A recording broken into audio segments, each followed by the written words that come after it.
northbound on the river, you will see them all over the place up there. The river's kind of littered with them. They call these a houseboat. Now, why they call them that, not entirely sure. They're not technically a boat at all. There's no motor on them, and you can't drive it up and down the river either. It's just a safe float. So how they build these things, they're going to start out with the bottom platform, of course. They build that out, deck the top of it. Shove 55-gallon drums underneath them. All the ones right here in this area, they do have big styrofoam blocks shoved underneath theirs. I've seen some out here too. They'll use old refrigerators and old freezers. They fill them full of foam and shove up underneath there. So normally your cheaper guys that go that route, the recipe for disaster as well, but it still works a little bit. And then they're going to build that house part on it. So what these are primarily used for is going to be a camp. The guys get off of work on Friday evening. First thing they do is they'll go to the store and clean that place out of beer. Come out here and they start fishing and drinking, fishing and drinking. It's an endless cycle until about Sunday, and tack on out, they'll head on home. Now, the cool thing about a houseboat too, so if you do get tired of your spot out here, come out here with your boat, call a couple of your buddies up too, just tell them to bring their boat out. They'll all hook up to your houseboat, you untie your lines, and you can move it up or down river depending on which way you want it to go. You tie that thing back up, now you got a new front yard.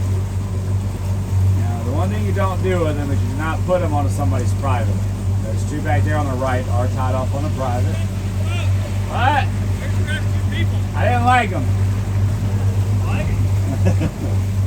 So, the guy that owns that land, he just brought those out there so he'd have a place to stay when he comes out. Now, you go tie your house to somebody's private land without permission and you leave, when you come back, you won't have them.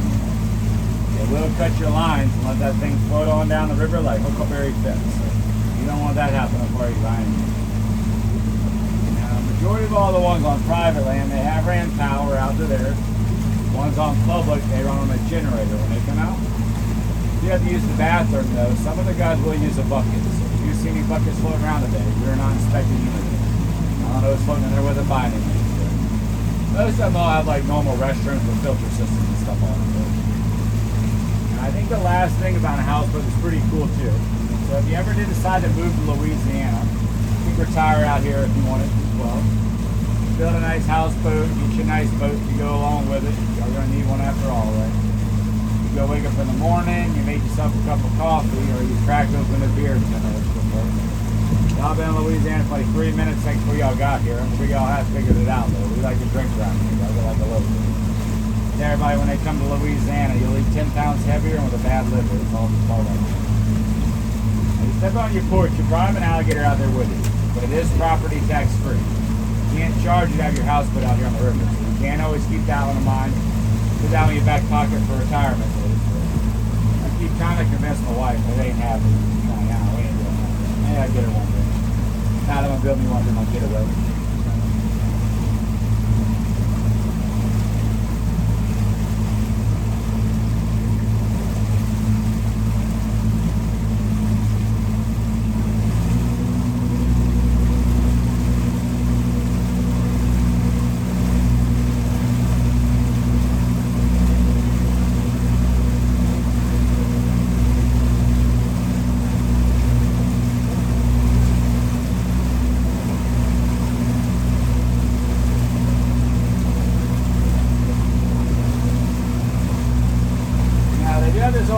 Up here too, and they got the thing closed now. They're debating on doing repairs to it or building a whole new bridge. They are leaning more towards a new bridge. They're just not talking about doing anything with it. It's like 2028, it'll be quite a while.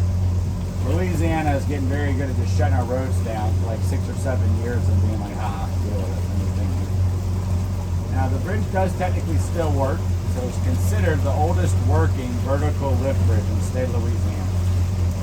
That one was built in 1933. It is all riveted too. There are no welds in that bridge.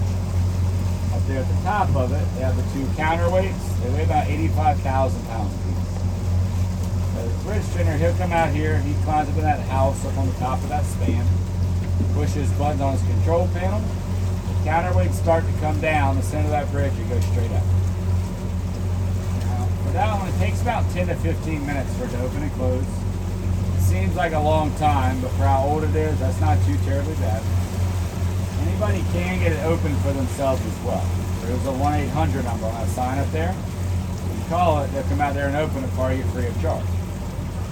It also says you can pretty much expect to wait about 4 hours before they get out there to you. They mean every minute of it. Now, there's only a few tenders still left in the state that know how to run it. I met one of them not that long ago. His name was Tim. I was like, Tim, what you do if you get a call to open that bridge up? He's like, well, Pat, depends on what time of day it is. He said it's the morning time, he'll make himself some breakfast. He said he likes to watch one of his TV shows. He'd do his chores at his house, he'd get in his truck, come out there and open the bridge. The kicker about all that with Tim is if he lives in Slidell like me, that guy is 12 minutes from here. He does not care. 4 hours when he gets his phone call. Now, I know it's going to sound crazy too, but I get this question every day. Somebody's always asking. They're like, well, Pat, do they stop the traffic when they open that bridge up? Nope, they let the cars drive off on the river. Of course, they stop the traffic when they open the bridge. I am a firm believer there's no such thing as a dumb question, but that one is borderline. I get that thing all the time. Somebody always asking it. I guess they all think we're like the Dukes of Hazzard around here, we jump in every opening.